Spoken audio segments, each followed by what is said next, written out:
Hi,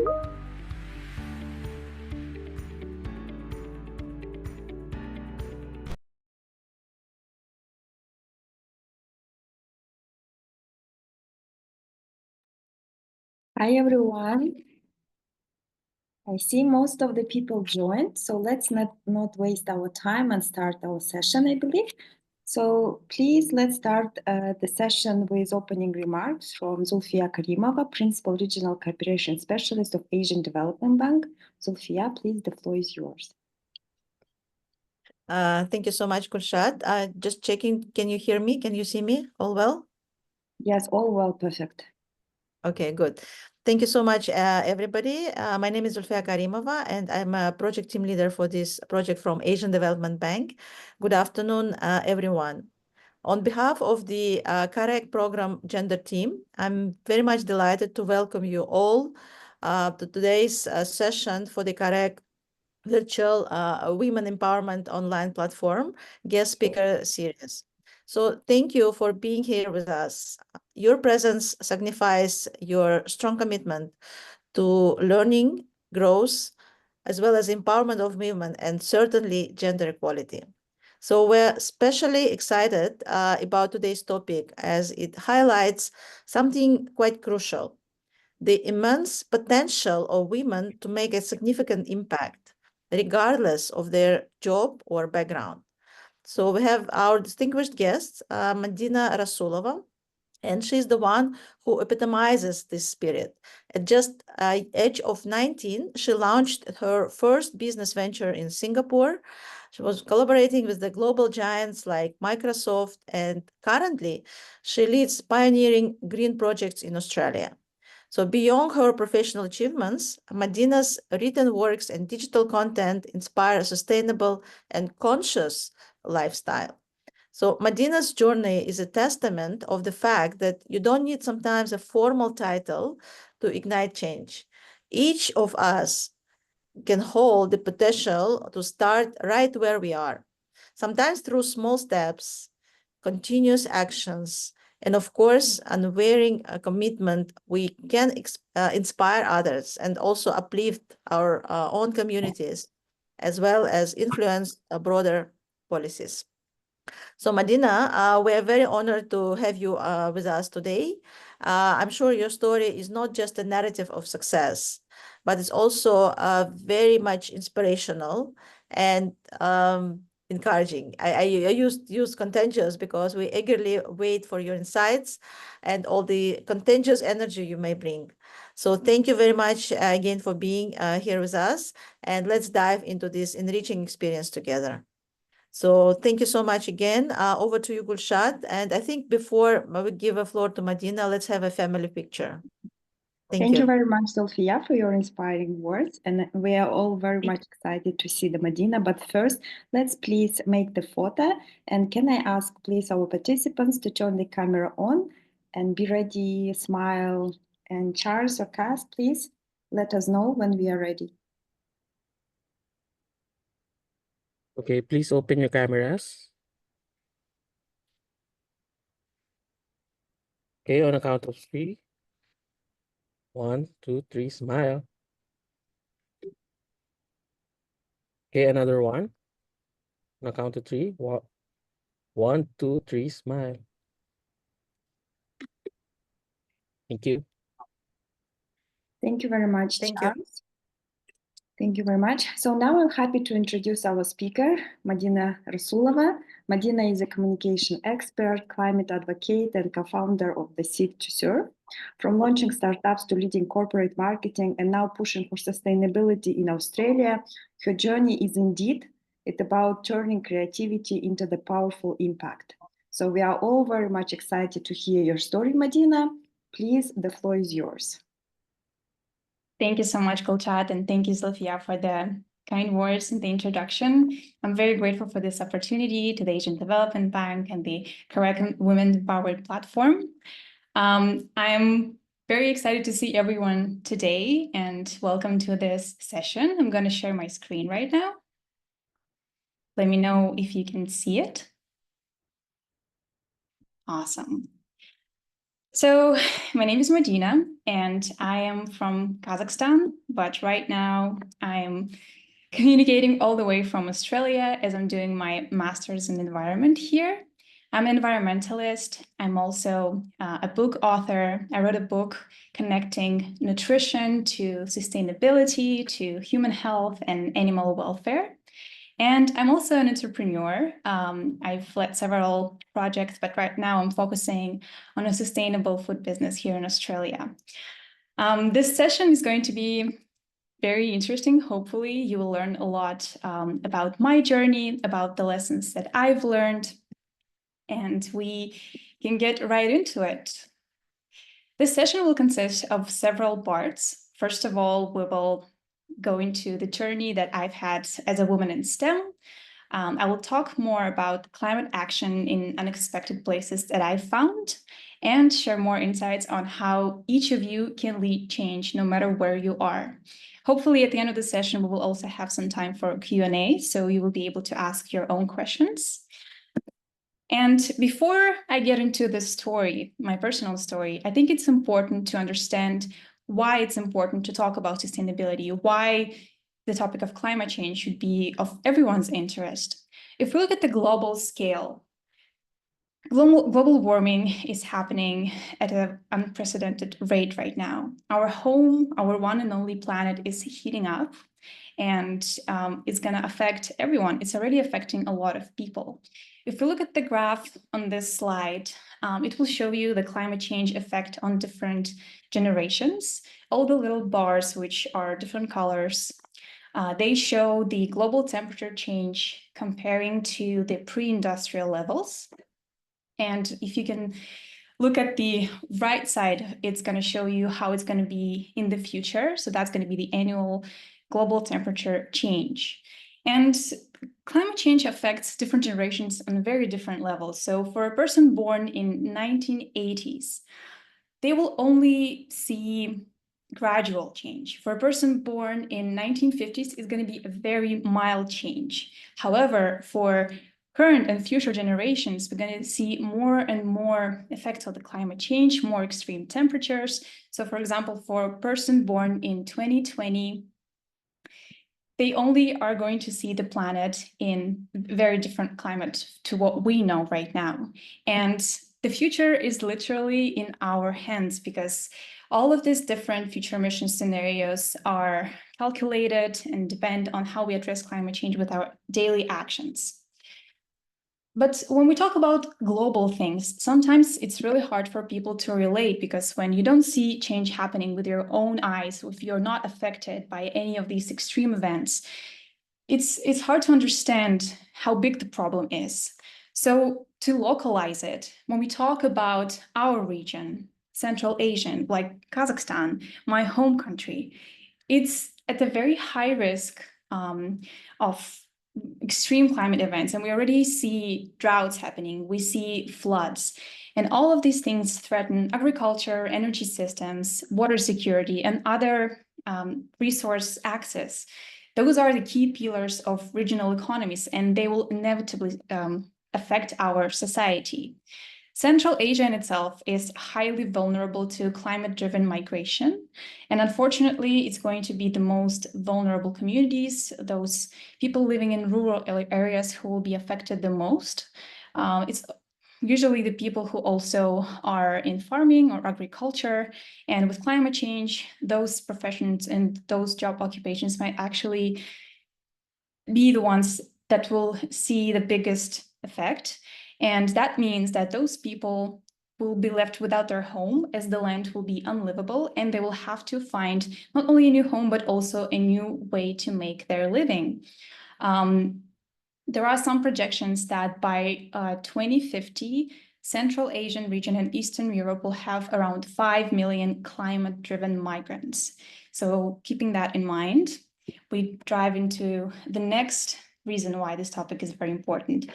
Since today we are talking about women empowerment, women are also in the group that is the most affected in climate change. So women and children are 14 times more likely to face severe impacts during these disasters. It might come as a surprise to many people, but according to the UN Food Agriculture Organization, they say that most of the food in developing countries is actually coming from women farmers. So that would be from 60 to 80%. But also because it's women, unfortunately, they have less access to all of the adaptive technologies, and thus they will face all of these challenges at a higher level. I think it might sound very scary, but I find it empowering that everyone has a role to play in this. Everything is in our hands, quite literally. And of course, it's quite sad to look at all the statistics and to learn more about it. But then I think what would be really, really helpful if everyone saw this an opportunity to step up and do something really good for the planet.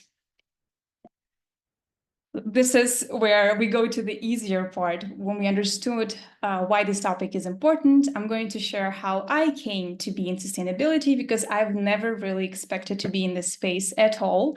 I come from a very creative background. I started off as a content creator on Instagram, and now, more than 5 years later, I lead sustainable projects. I work with governments and speak on global platforms of UN and AGP. I truly never really even dreamt of this, because I always thought that I was very far from science or anything STEM related. So it all started when I found a topic that I was very passionate about: food. I always loved to cook, to experiment with food, to taste new food, to just even experience the world and open up new flavors through food. And in about 2019, I found out about plant-based eating. And at the time, I had a blog which was fully about wellness and fitness. I was also a nutritionist. I had my own online platform for that. And it started off with just the interest of how plant-based eating can support athletes, how it can help with the recovery. But once I started digging more into this topic, I opened up a whole other level. I fell into the rabbit hole of the link between food, of what we eat, and the environment. And as I was learning more, I was sharing all of my insights with my audience on my previous blog. I started doing some plant-based recipes in my stories. I was creating some challenges. For example, this is a picture of me doing a challenge of clean up some space close to your home. And we had quite a lot of people participating there. But when I was sharing all of these things, I was one of the first people in the whole region probably talking about this topic, because previously it was something more of a enclosed group or enclosed interest to, I guess, a smaller group of people. And even for me, it always felt like something unreachable. But as I was sharing more about this, I actually faced some hate or some very negative emotions, because people don't like what they don't understand. And that was the problem. It wasn't because people want to be evil and want to do something bad for the planet. It's because they just don't know. And when I try to search for some of the resources which I can share for people to learn more about climate, things that they do to be more sustainable, or even my own food choices, I couldn't find a lot of resources. And in many cases, some of the opinions were biased, or you couldn't even get access to some of the statistics on health or on sustainability in the region. And at that point, I realized that maybe if no one is doing it, maybe I should do it. Maybe I should create my own guide and help people with a list of academic resources and journals and maybe articles which they can refer to if they want to find out more about this topic and if they want to find answers to their questions. Very unexpectedly, it was during COVID. I had more free time, but it turned into a whole book. And my husband joined me in this venture. We compiled a lot of references and materials together. We translated a lot of them for the first time to the Russian language. And by the end of our massive research, where we looked at the environment, at human health, at animal welfare, at some of the social contexts, we ended up becoming fully vegan, because we realized that that might be one of the single most powerful thing you can do as an individual to reduce your carbon footprint. And that's where the name was born. It was by the end of the book. But what I didn't know at the time, that this book that we wrote as our project that we did in the free time would open up so many doors for me. We printed this book in Kazakhstan, and it was a present for my husband's parents to print it out. And as this book was being distributed, I started seeing some change in the narration, some interesting discussions popping up. I tried to provide more of the material, so turning on my love for creating recipes and experimenting in the kitchen, I created several cookbook series. And I try to adapt some of the recipes that I grew up with and making them plant-based or whole or more nutritious, and only using the ingredients that are available in our region. When I was learning more about all of the initiatives and projects and amazing people who were doing something new and different in Central Asia, I realized that it was still kind of very limited in a way that they don't really have a platform where they can share that they are changing some of the things in their own fields. So I decided to do an event, which was called Eco Camp Almaty. It was in 2022. At the time, I was living in Singapore and building a completely different career in my full time. But in my free time, I was like, okay, so maybe I'm going to visit my home and I can combine it with something useful and just organize this event.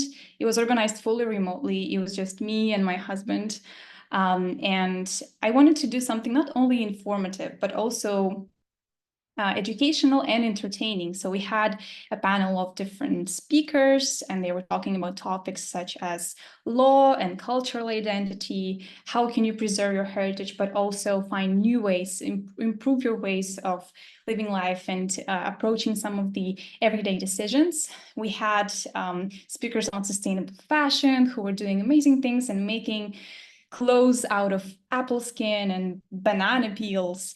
And at the end of the informative session, we had this eco fair where small sustainable businesses could showcase what they are doing and essentially gain this access to the audience, which they might not even had before. But previously, it was the audience that was already warmed up because they were explained to why they should be doing this, why they should be more conscious and thoughtful with what they are choosing and purchasing.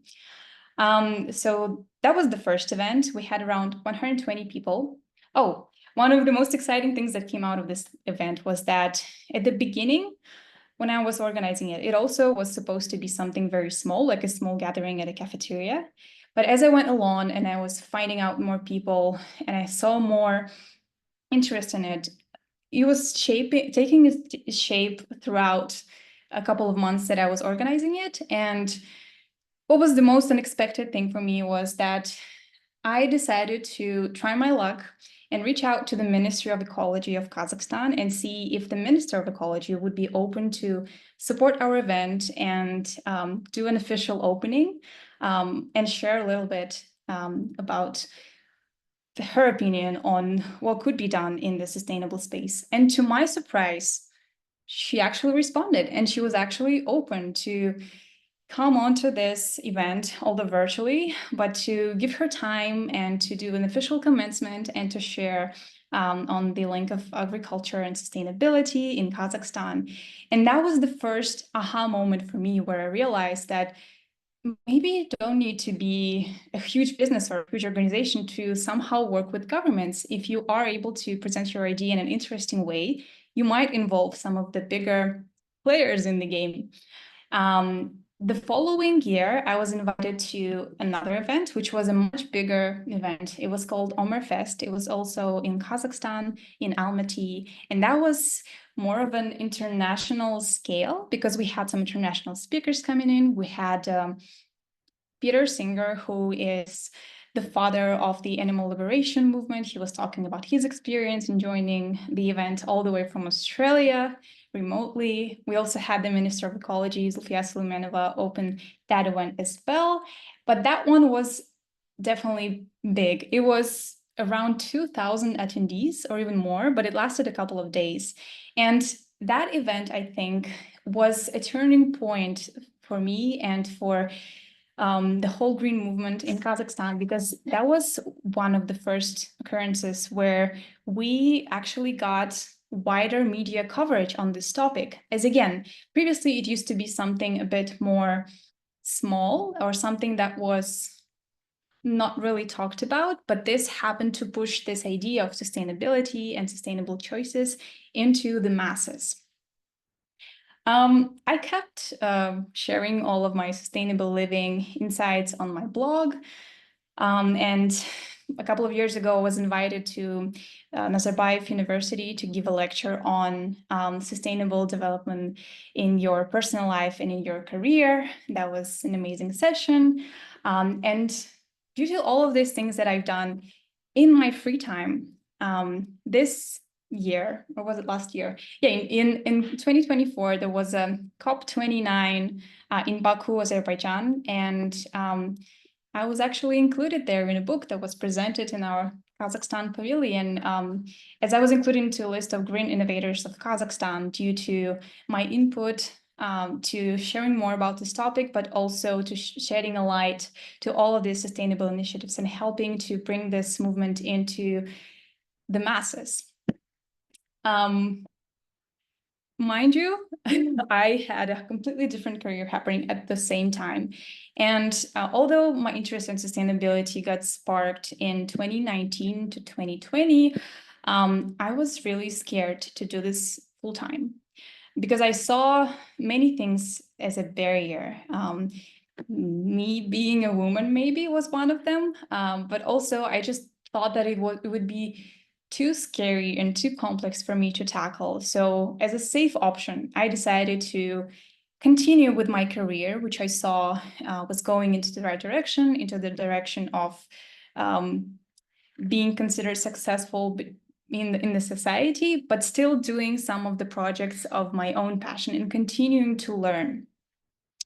But then I started trying something else. I started trying to bring change into the workplace, wherever I was. And for example, when I was in a digital marketing agency, it was an influencer platform, but we also had our in-house brand for jewelry.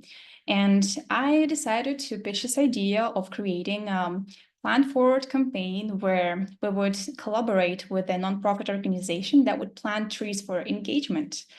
Or I also pushed for implementing recyclable packaging in our jewelry.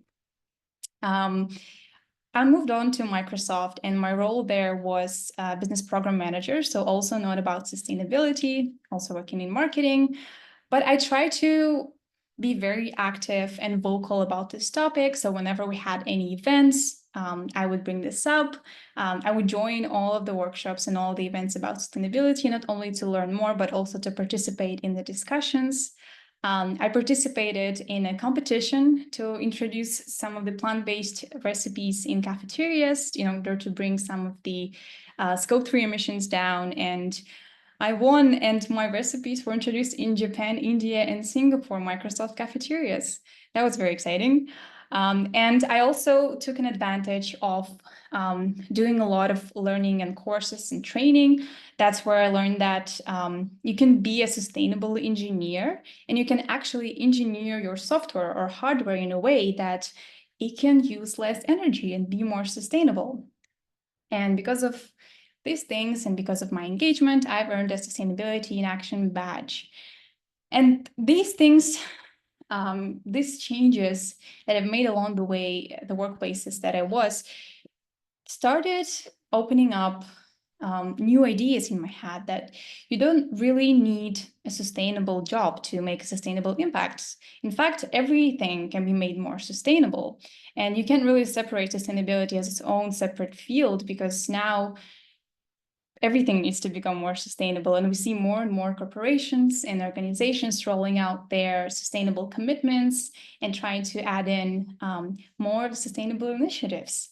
But because I was so passionate about this topic, and I think what was driving me was also my curiosity and my desire to learn more. As I was learning more, I wanted to bring more impact. I wanted to reach more people. And towards the end of my contract for Microsoft, I saw this position at Microsoft, which was for a sustainability manager. I tried my luck with it. I didn't get it because I was told that in order to work as a sustainability manager, I needed specific qualifications, or I needed to have a background already working in corporate sustainability. And at that point, I realized I needed to make a choice. Should I choose something that I'm really passionate about, that I truly believe in, and that I want to spend all of my free time doing because I get so rewarded for it, just internally and emotionally? Or should I continue with a marketing career in tech, which again might be seen as more stable or more successful in the society? And I realized that if I've always had this desire to do something, and if I wanted to grow my impact, it might have been the time where I needed to really make this choice. And although I didn't really believe in myself, with the support of my family, my husband, my friends, I applied for a master's in environment program in several universities in Australia. And I actually got into the top university of Australia, which again was a huge shock for me because I didn't have my bachelor's in science. My bachelor's is in media and communications. I'm a marketing person. I'm a creative person. But I got into this very strong STEM program. And I turned into this whole new chapter of my life where it's a sustainable action as a full-time commitment. And it's only been 1 year, but I've seen so many things happening. I started my master's in environment. I started learning more about climate change and food systems. And although I really enjoy studying, sometimes it can be a little bit sad and a little hard to learn all the hard truths and to know that there are so many things to change. But at the same time, it really inspires me because I see so many driven people who want to bring some positive change, who truly want to do something good for our planet. And while studying, I've still kept learning on the side. I still kept sharing all of these insights on my blog and looking out for any other opportunities that I could put my hand on. And I saw this fellowship program in my university where they were looking for sustainable leaders who wanted to drive change in their field. And it wasn't really a matter of which field you are a part of. You could be from music, from tech, from finance, from AI, from all of these different fields. As long as you are interested in sustainability and you want to be a leader, you could apply for it, which I did. And as a result, this program provided me with a grant, so I could start my own scientific project or do a research, basically do anything for sustainability. But that program also helped to connect with a huge network of experts in sustainability in Australia and around the world. And at one of the webinars where we had this session about systems thinking, I've met this person who was running his own environmental consulting company. And although they were not hiring at the moment, I've convinced him to take me on to the summer internship program because I learned afterwards that one of their biggest clients was the regional government in Victoria State in Australia. And since my focus was on food and food systems, that was a really good match. So over the Australian summer, which lasted from November to the end of February, the seasons are reversed here. So across that time, I was doing this massive policy analysis research for the regional food systems framework, where I was looking for gaps and opportunities in the system to find out how the whole food system across the regional Australia, and especially those areas where you have rural and agricultural communities, in order to make their communities more equitable, have more access to food and more healthy. With all that in mind, I decided that I also wanted to launch my own project around sustainable food systems. So I launched my own sustainable food business called Seed to Serve, where our goal is to make healthy, nutritious, and delicious and sustainable eating more accessible and more celebrated. We're trialing out different formats. For now, we've started with catering, as events industry is one of the most wasteful ones. You have a lot of food waste, you have a lot of inefficiencies along the way, but we are trialing a different approach. And for me, it's still activism, but in a different way. It's a different approach where you are changing behaviors, not by saying, not by teaching, but through the experience of showing how good and nutritious and fulfilling food can taste.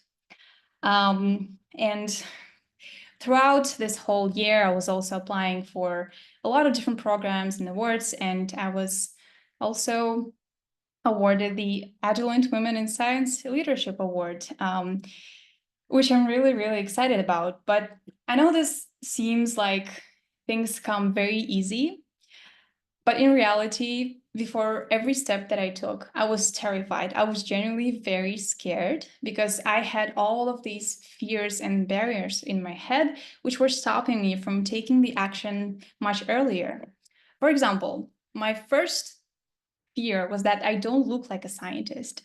I don't know about you, but for me, maybe especially in my childhood, when I was thinking about a scientist, the image that I had in my head was probably a middle-aged man in glasses with a beard in a white lab coat. Doesn't look like me, so I couldn't even link this in my head. I couldn't even think that that was something achievable to me, especially also taking into consideration that, again, I have this creative background. I've always had this desire to create, to do something artistic, to be expressive.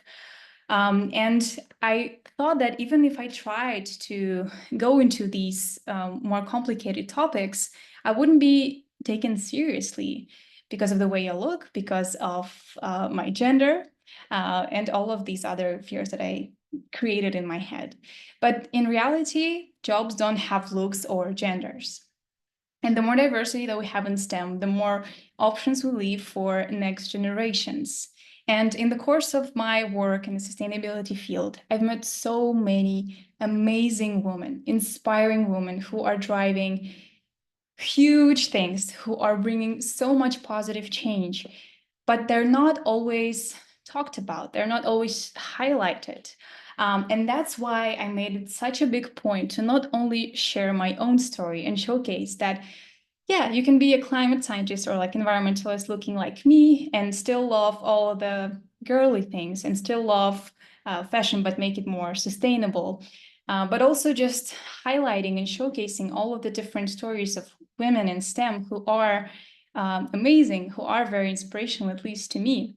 And what I see as the biggest indicator that it's all worth it is that I get these messages into my social media platforms where some of the moms are saying that their daughters follow me on Instagram and now they care more about the environment, and now they also see this as an option, that they want to go into sustainability. And truly that's the main reason why I'm doing this. I feel like we all should really destroy all of these barriers in our heads that there is some kind of an appearance that is attached to a job, because truly it's not the case at all.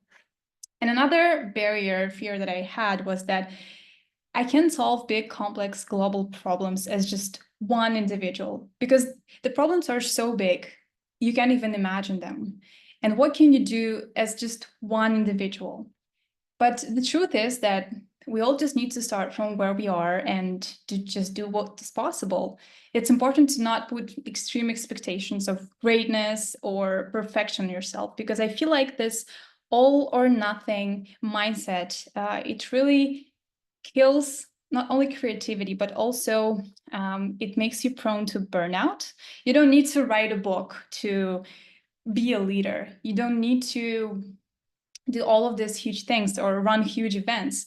You can just start with your own individual change. You can just start with the desire to learn more, to get educated, to start these discussions and conversations in your community. It truly matters. Any small step matters. And you can't expect just one person to solve all of the problems in the world. I think the way to think about this is that we just need to think of a million of different people just doing one thing for the better. And that's how you bring change on a global scale, not with one person being perfect and great, but with a million people being imperfect and doing their own small steps towards the greener future.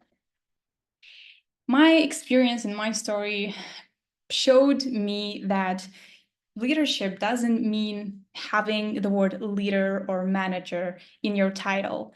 Leadership means taking responsibility and acting, and really understanding where you are right now and what can you do. It might sound very vague, especially for people who are interested in this topic, but they don't know where to start.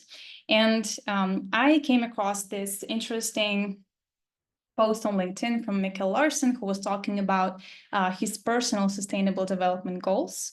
For the context, for people who don't know about sustainable development goals, those are the goals that were set by the UN and the governments on a global scale for bigger organizations and governments to reduce their emissions.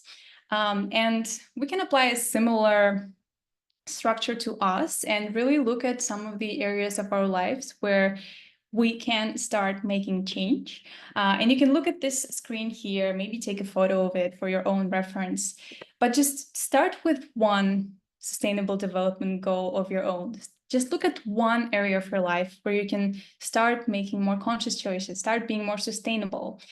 But looking at what helped me is just choose a topic that you are the most passionate about. Is it music? Is it food? Is it fashion? Is it AI or robots or technology? Just start with that topic and start doing your own research. Start learning more about how to make that one topic more sustainable. Start looking at all of the innovations that already exist, and that will create a chain reaction for you into learning more about other things around that topic. That will make you more advocate when you share all of these new things that you've learned, because it's the topics that you are interested in. Just start today thinking, what can you start doing already without even doing the research, for example? There is a little take-home exercise that I've created, which of course you can do at your own discretion, but I think it's going to help a lot of people. So first of all, you just need to reflect on your surroundings, wherever you are, and identify 2 or 3 climate touch points. Whether it's in your school or university or your workplace or your community or your friends group or, I don't know, your relationship or your family, just think, what small action can you take? And start taking those small steps towards your goal and just trust the process. If the previous table wasn't that helpful, there is another way to look at it. I've created 4 pillars to look at. First of all is individual sustainability. So that those are small actions that you can start implementing into your own daily life. For example, reduce your use of single-use plastic. Just make it a habit of bringing a reusable water bottle or a coffee cup. And that is your first action for the day. And once you turn that action into more of a habit, you can start adding on to it. And by adding all of these things into your routine, at some point, it will become your second nature. The next pillar here is the local level sustainability. So for that, it can be either within your community, so within your circle of friends, within your neighborhood even. You can look at the things that you can start doing there. For example, you can organize a cleanup of your neighborhood. You could organize some kind of an informational event. You can just start a discussion. You can, again, just do something with your friends, do some activity that would have some sustainable aspect of it. The next pillar is a workplace sustainability. So for that one, just no matter where you are, no matter what your job is, look at the ways and learn about the ways that you can make your job more sustainable. Look at the sustainable commitments that your company has, if it has any. If it doesn't have, maybe organize a meeting with your team or with your manager and just start giving some ideas and just get the ideas flowing. And the final pillar here is sustainability as a career. I truly think that we need more people working in sustainability. And although it, again, might sound scary in the beginning and might sound very far away, but now there are so many resources available online, even for free, that you can access, that you can go to. You can even upgrade your skills and just learn about all of the different ways that you can make your job into a sustainable job. More and more companies are now having their sustainable commitments, sustainable developments, and we will see more of it. So that trend will keep growing. We'll see more and more green jobs on the market. So maybe now is the time that you start getting ready for it. And finally, be loud and share your story. Because if you don't share it, if you don't share your small little wins of the day, if you don't share your ideas or your thoughts or the things that you've learned, nobody would know it. You always need to assume that other people don't know what you know.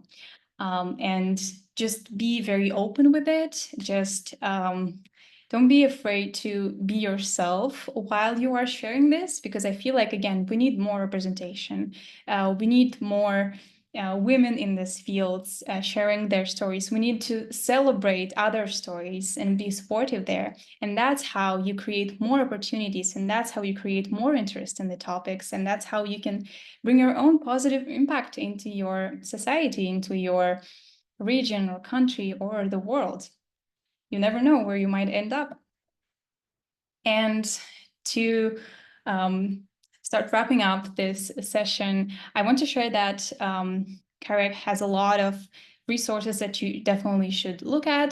The CAREC Women Empowerment Platform has some free webinars and educational materials, so you just need to sign into the platform.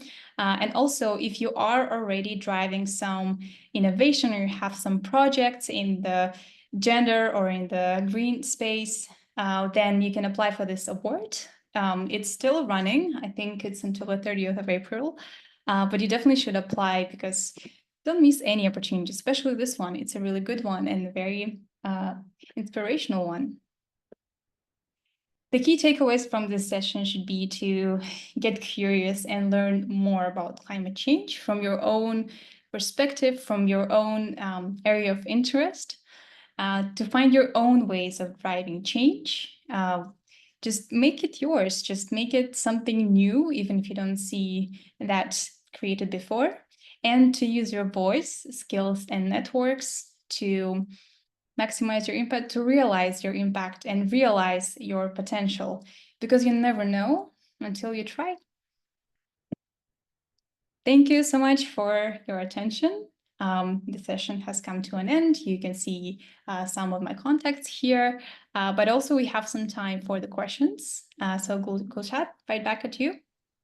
Thank you very much, Madina, for such insightful story. And your story is a great reminder that leadership that you mentioned can take many forms, and every step matters, even the small steps. And many thanks for covering such important topics, like if you don't have sustainability background, you can still start working in that direction, and sharing the advice for the woman who wants to make some changes, but they don't even consider probably themselves to be leaders for now. This is the great advice that you provided. Thank you very much. So now we would like to open the floor for questions. Please, if you have some questions, please, you can raise the hand or you can text your question directly in the chat. And let me please also remind you that you could apply for the award, the CAREC Gender and Green Innovation Award. My colleague will send you the link in the chat. So please, there is still 1 week ahead. Use this opportunity. And we have some former awardees from the last year. They know how great experience it is. Okay, good. So let's please look at the chat. Here is the question from Regina. So, loved it. What was the most difficult part, Madina, for you in transitioning to a different career? Please. Yeah, thank you so much for the question, Gina. I think the most difficult part was just letting go of the feeling of stability that I had with a different career, and also understanding that I needed to start from scratch.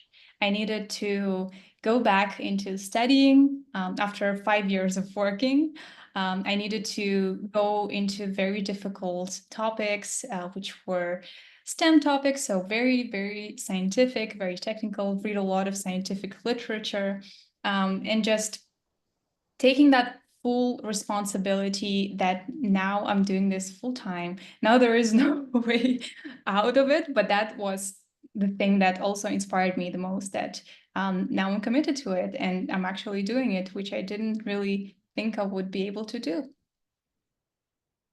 Thank you very much, Madina. We have another question from Amina, and I see Dilnaz also is raising the hand. So please, Dilnaz, I'll come back to you. So the question of Madina, thank you so much, from Amina. Thank you so much, Madina. This was super inspirational. What advice would you give to a fellow woman, young professional, to gain authority and respect in a space dominated by older men? Thank you so much for the question, Amina. I think it's a very tricky situation, but I know this from my own experience as well. I think it's important to not be discouraged. It's important to keep trying to speak up and bring change, even if you face some of the barriers, such as people not listening to you or people trying to kind of exclude you from conversations. The important part is just to keep trying and finding different approaches. Sometimes the right approach might be to kind of present your idea in a way that the other person would see as beneficial for them, how it could improve their reputation, for example. And at least for me, that's what is working out when you are presenting some of the sustainable solution. Let's say you don't come from you can come from your own passion, but when you're presenting it, you don't come from the point of how it would benefit you or why you want to do it. You need to present it in a way of how it would benefit the company in the public eye, and how it would benefit your whole team. And I think that's, at least that's what worked for me, but I really hope you will try this approach. Thank you very much, Madina. Dilnaz, please, you may ask your question, but please be sensitive about the time. Dilnaz, please. Hello, you mean I can speak up? Yes, Or- sure. Yep. Yes, Oh, yes, yeah. you can ask the Thank you question. so much for your speech, Madina. I wanted to ask, at your beginning, when you were just going into the sustainable development topic and you were like trying your best, what is the best way of gaining credible knowledge? Like courses, maybe some, what is the best way to start? Thank you for a very insightful question, Dilnaz. Yeah, it's an interesting space, especially now with the internet, when you have a lot of fake news and fake information circulating. It's a very important skill to learn, to be able to identify which sources are credible and which are not. And I would recommend to look into some of the sustainable groups or communities which already have some kind of a following if we're talking about social media platforms. So on Instagram, there are some groups like Ecostan News, for example, which are very central to our Central Asian region. But you can just do your little research, again, focusing on the topic that you want to learn more about. And even just a simple Google search can show you some of the really, really good resources you can start referring to. But also don't limit yourself to just one source of information. So it shouldn't be just Instagram or some of the communities. It also should be books. You can look into some of the movies. You can look into some of the different types of literature. For me, as I was going deeper into the topic, I started with lighter mediums. So again, something more easily digestible, like social media or movies or podcasts. And as I progressed, now I'm referring to scientific journals and articles. But either way, when you are looking at some of the informational resources, always look out for references. If the article or if the information presented has specific references that would be credible, that's your best bet in identifying which sources are to trust and which to not trust. Thank you very much, Madina. So there is a comment from Mohammad, amazing, Madina, very inspiring. The question from Aruzhana Shimbekova, Madina, loved it, thank you. How do cultural values influence sustainable leadership in different countries? Would you like to share your opinion? Yes, thank you. Thank you, Arjan. That's a very interesting question.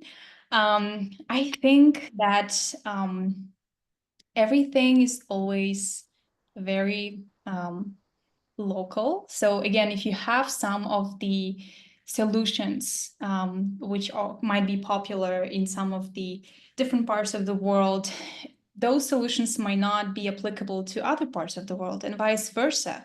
So when you see some of the amazing ideas, when you get inspired by some of the ideas that are already happening in more of the forward-thinking countries, always look at how you can adapt it to your region, to your locality, because there will be differences for sure. I think that's why it's always so important to drive change in the place where you were born or where you have your roots from, because that way you have all of the cultural background knowledge in order to drive change. You need to have this knowledge. You can't just learn it, in my opinion. And I guess it also comes to you need to consider all of the different touch points and viewpoints, and just bring culture as this core value and core center when approaching different people and different solutions. I hope it answered your question, but let me know if you want to have a discussion about it. Just send me a message in one of the social media platforms. Okay, thank you very much, Madina. So we have a question from Yildiz, and then I'll give the floor to Sultana, and then Alina. Okay, I'll see your hands. So comments from Yildiz. Madina, thank you for your presentation and time. It was so inspiring and educational enough to push more women towards sustainability careers. So that was very inspiring. And now the floor, Sultana, is yours, please, but be sensitive about the time. Thank you very much, Gulshat, and thank you, Madina, for this powerful and very inspiring session. My question is that many Central Asian societies, including where we work, where we are from, both Kazakhstan, are deeply rooted in traditionalist values, from family roles to food culture, which often centers around meat. And so my question is, what are some ways that you think people in such contexts can begin integrating more climate conscious practices in their own lives without feeling like they're rejecting their cultural identity? Thank you. Mm-hmm.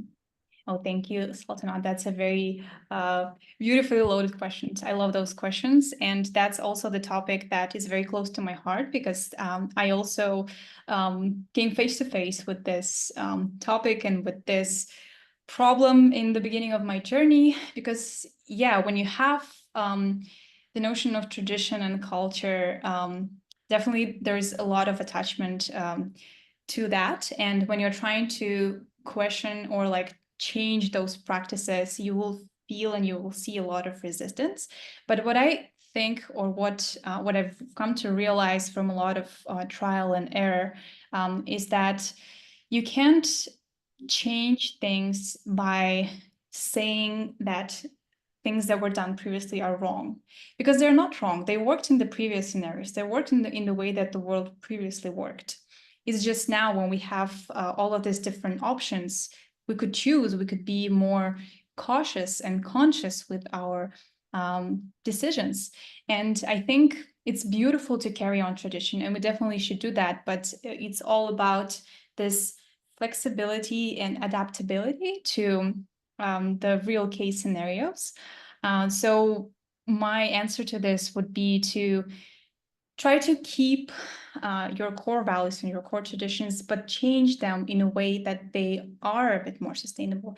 And actually looking at all of the traditional ways, I think there was a lot more of traditional practices, and that's what's happening actually in the global arena right now, where people and scientists are realizing that all of the indigenous ways and all of the very, very ancient cultures and traditions were actually more sustainable compared to what we have right now, because right now it's all driven by, I guess, consumption. So to give a short answer, which I'm already talking for too long, but stay true to your identity, but adapt it and be very cautious with not pointing fingers, but just providing different perspectives and providing different ways on how you can get the same experience, how you can get the same connection, but in a new way. And always without negative emotions, but only with suggestions, and that's how people get more curious. Thank you very much, Madina. This is very wise and powerful. And now, Alina, please. Yes, thank you. Thank you, Madina, for a very moving and inspiring presentation. My question is partially related to the previous one, actually. You mentioned that in the start of your sustainability journey in your career, you faced quite a bit of resistance. How did you overcome it? And how did you find motivation to keep on moving? Mm-hmm. Thank you so much, Alina, for joining this session and for asking this question. For me, it was a journey of self-discovery as well, and even of learning how strong a person can be. And it was a very difficult journey. It was a lot of resistance and a lot of resilience. It's always hard and scary to be the first to change things, because you face the most of criticism, and you face the most of all of these powerful emotions. And I try to take it step by step. And in the moments of doubt, I would always look at the positives, look at all of the small changes that I was able to bring with some of my activism, some of my work. And even when you have all of these negative things happening and all of this resistance, I think if you pay attention, you choose what you're paying attention to and focus on all the positives and all of this very small and gradual change, at least for me, that was enough to keep me motivated, because I actually saw all of the fruits and all of the results of my actions, especially when I was organizing all of this in-person events, and I was seeing all the people who were more inspired and were more keen to learn more about sustainability. It's always leading by example and choosing what you focus on. Thank you very much, Madina. Thanks everyone who joined us today. We just on time, and we are moving to the closing this session. So big thank you again to Madina for sharing not only your experience, but also your bright energy, your encouragement, all the inspiration that you left for today. We hope today's session leaves you more feeling empowered and to lead you in your own way, starting from the small steps. And whenever you are, do your part as a woman, as someone who cares about the climate. And on behalf of Zulfiya, who unfortunately had to leave earlier, but she leave you her best regards and everyone who joined today. And on behalf of the CAREC Gender team, we look forward to seeing you in our next session. Please sign up to our WEOP platform, follow us on Instagram, and keep an eye on the events that we are posting each month. And take care and have a good day. Thank you very much. See you next time. Thank you. And don't forget to apply for the award if it applies That's to a you. very good reminder. Thank you, Madina. Thanks everyone for your time. It was lovely to speak to you all, and I hope you learned something new today and you will take it into your everyday life. Have an amazing rest of the week. Bye-bye. Bye-bye.